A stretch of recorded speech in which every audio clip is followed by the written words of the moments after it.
నమస్కారం aspirants. APPSC group 2 prelims కోసం ఆంధ్రప్రదేశ్ పారిశ్రామిక భూగోళశాస్త్రాన్ని ఒక వ్యూహాత్మక రోడ్ మ్యాప్గా చూద్దాం. ఈ విశ్లేషణలో మనం పరీక్షలో అత్యధిక మార్కులు సాధించడానికి ఏ అంశాలపై దృష్టి పెట్టాలో క్లియర్గా తెలుసుకుందాం. సిద్ధంగా ఉన్నారా? సరే, ఇది మన ప్రయాణ ప్రణాళిక. ముందుగా రాష్ట్రం యొక్క స్థూల చిత్రం నుండి మొదలుపెట్టి నెమ్మదిగా పరీక్షలో నేరుగా అడిగే కీలకమైన వాస్తవాల వరకు ప్రతి అంశాన్ని క్షుణ్ణంగా విశ్లేషిద్దాం. మొదటగా ఏపీ పారిశ్రామిక బ్లూప్రింట్. ఇక్కడ మనం రాష్ట్ర పారిశ్రామిక విధానం యొక్క పునాది ఏంటి, దాని నిర్మాణం ఎలా ఉంది, దాన్ని ఎలా నిర్వహిస్తున్నారు అనే విషయాలు అర్థం చేసుకుందాం. మనం గుర్తుంచుకోవలసిన మొట్టమొదటి అత్యంత కీలకమైన అంశం ఇది. ఈజ్ ఆఫ్ డూయింగ్ బిజినెస్లో ఆంధ్రప్రదేశ్ మొదటి స్థానంలో ఉంది. ఇది కేవలం ఒక ర్యాంక్ కాదు, ఇది పరీక్షలో పదే పదే వచ్చే ప్రశ్న. రాష్ట్ర ఆర్థిక ఆకర్షణకు ఇదొక పెద్ద నిదర్శనం. మనం డేటాలోకి వెళ్లే ముందు ఈ ఎంఎస్ఎంఈ అనే పదాన్ని స్పష్టంగా అర్థం చేసుకుందాం. పెద్ద పరిశ్రమలను మన శరీరంలోని గుండెగా భావిస్తే, ఈ ఎంఎస్ఎంఈలను స్థానిక ఆర్థిక వ్యవస్థకు జీవం పోసే వేలాది చిన్న రక్తనాళాలుగా ఊహించుకోవచ్చు. ఇప్పుడు ఈ మ్యాప్ను జాగ్రత్తగా చూడండి. ఇక్కడే అసలు విషయం ఉంది. చిన్న, మధ్యతరహా పరిశ్రమలైన ఎంఎస్ఎంఈ యూనిట్లు ఏలూరు, తిరుపతిలో ఎక్కువగా ఉన్నాయి. కానీ అతిపెద్ద పరిశ్రమలు అంటే మెగా ఇండస్ట్రీస్ మాత్రం తిరుపతిలో ఎక్కువగా ఉన్నాయి. ఈ భౌగోళిక వ్యత్యాసం చాలా ముఖ్యం. ఇక రెండో భాగానికి వద్దాం. వాణిజ్య ధమనులు. ఈ పరిశ్రమలకు జీవనాడి లాంటి మౌలిక సదుపాయాల గురించి మాట్లాడుకుందాం. రాష్ట్ర ఆర్థిక వ్యవస్థకు ఇవి అస్థిపంజరం లాంటివి. అవే పారిశ్రామిక కారిడార్లు. ఈ స్లైడ్లో చూస్తున్నారు కదా, ఇవి కేవలం రోడ్లు కాదు, మన ఆర్థిక వ్యవస్థకు రక్తాన్ని సరఫరా చేసే ధమనుల లాంటివి. ముఖ్యంగా విశాఖపట్నం నుండి చెన్నై వరకు విస్తరించి ఉన్న వీసీఐసి భారతదేశంలోనే మొట్టమొదటి తీర ప్రాంత కారిడార్. దీని మార్గంలో ఉన్న కీలక పారిశ్రామిక కేంద్రాలను గమనించండి. ఇక మూడో భాగం ఆధునిక వృద్ధి ఇంజనులు.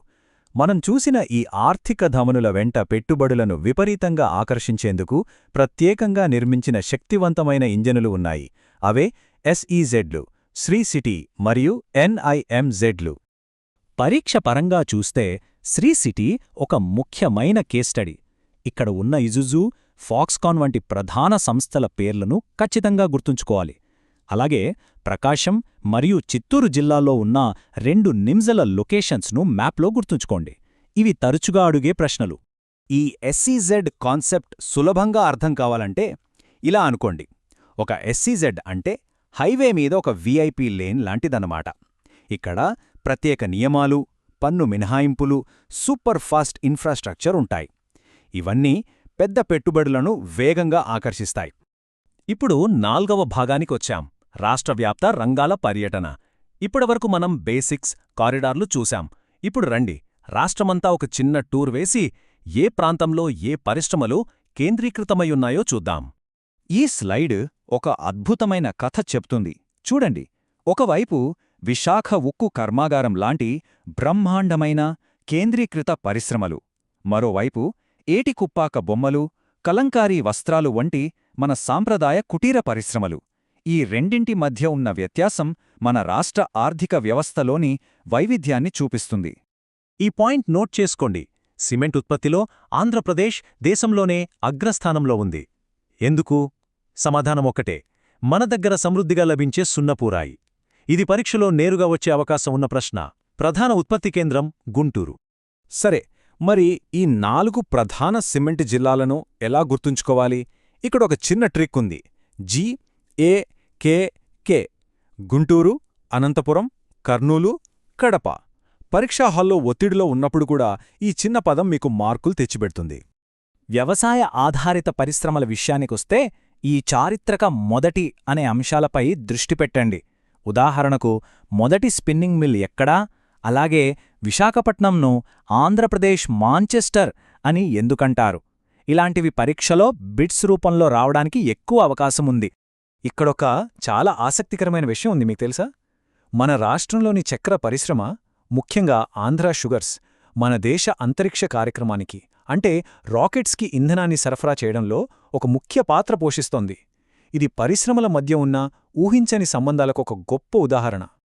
5వ భాగం వారసత్వం మరియు జీఐ ట్యాగ్లు.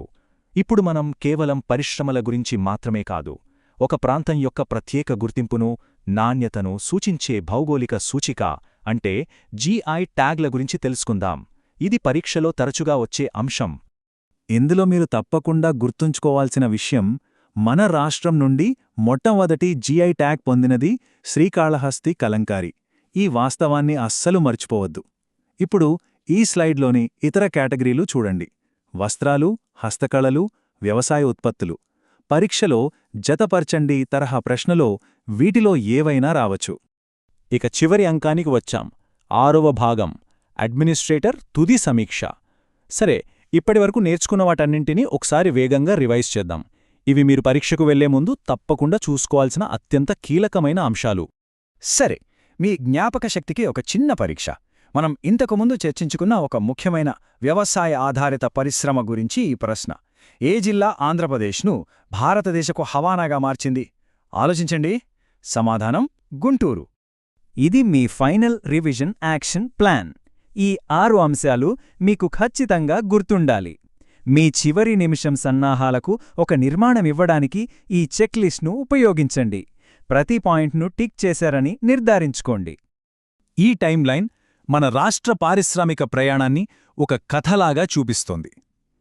1915లో మొదటి స్పిన్నింగ్ మిల్లుతో ప్రారంభమై 1971లో విశాఖ ఉక్కు కర్మాగారం పునాది, ఆ తర్వాత 2005లో మొదటి జీఐ ట్యాగ్ వరకు ఈ పరిణామక్రమం మన పారిశ్రామిక పునాదిని అర్థం చేసుకోవడానికి చాలా సహాయపడుతుంది. మరియు ఇది మీ ఫైనల్ రివిజన్ కోసం రూపొందించిన అత్యంత కీలకమైన వాస్తవాల సారాంశం. ఈ పట్టికను స్క్రీన్షాట్ తీసుకోండి లేదా నోట్ చేసుకోండి.